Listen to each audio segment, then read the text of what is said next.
As we live our lives, we inevitably encounter people we dislike.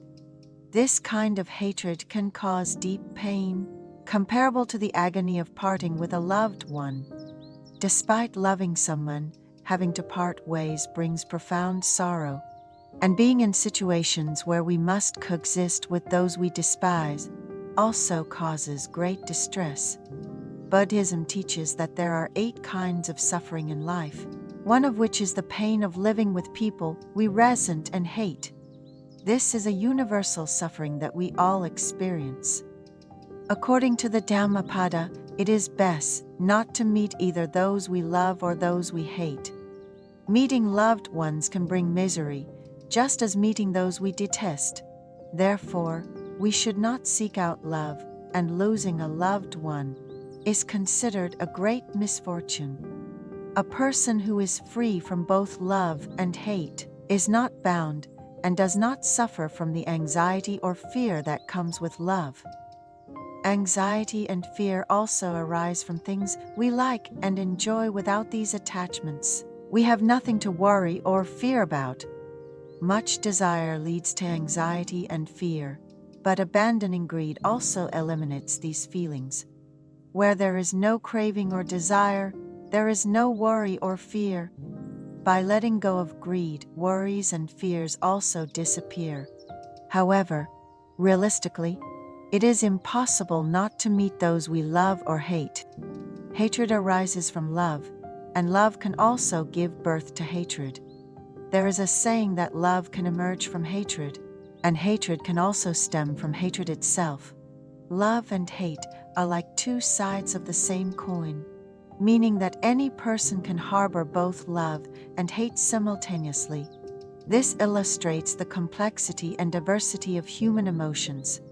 The deeper the love, the greater the potential for hatred, presenting an intriguing paradox of human emotion.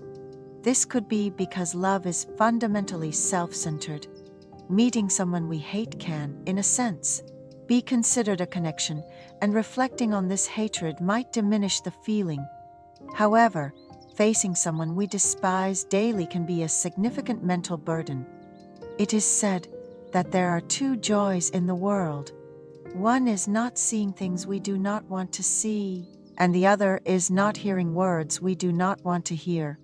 Conversely, seeing unwanted things and hearing unpleasant words are undoubtedly painful experiences. We generally prefer to see only what we want to see and hear only what we want to hear because the opposite brings pain. Nevertheless, we cannot live alone just because we dislike such situations, as not everyone in the world can always be pleasant and kind. Therefore, in our lives, we sometimes have to meet people we dislike or hate. We may think we can avoid them, but in reality, no one is free from the experience of meeting someone they do not wish to encounter. Love and hate are parts of our lives, and it is impossible to always like someone or hate them forever. We live our lives following the changes in these emotions, laughing and crying along the way.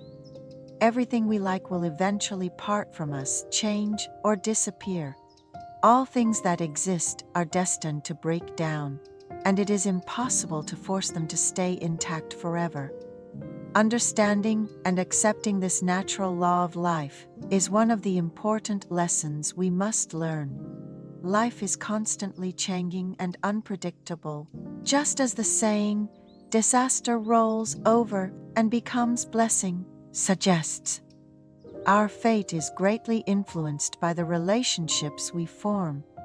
In the Buddhist scripture, Shurangama Sutra, Buddha imparts deep teachings about relationships. He says that everything in the world arises and disappears according to relationships, meaning that there is a corresponding reason for everything we love or grieve over. The teaching not to meet those we love emphasizes the misery of not being able to meet a loved one, and the pain of encountering those we despise. Striving to create or losing a loved one can lead to great misfortune, and those who are free from love and hate are not entangled. To avoid the anxiety and fear that come from love, one must free themselves from greed and live without desire. This is essential to achieving emotional balance that love and hate bring. A person freed from love is without worry, and thus without fear. Anxiety and fear naturally arise from things we like and enjoy. Without these attachments, we have nothing to worry or fear about. Greed is the root of anxiety and fear. The desire to possess breeds worry, and similarly, fear. By overcoming greed, one can escape from anxiety and fear.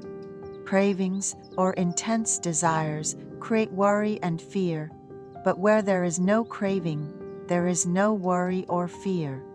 Thus, worries and fears that stem from greed disappear when greed is relinquished.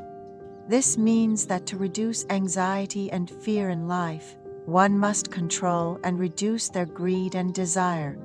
True peace and stability are found by managing inner desires and freeing oneself from love and attachments. Such enlightenment helps us to have more meaningful experiences in life and find inner peace.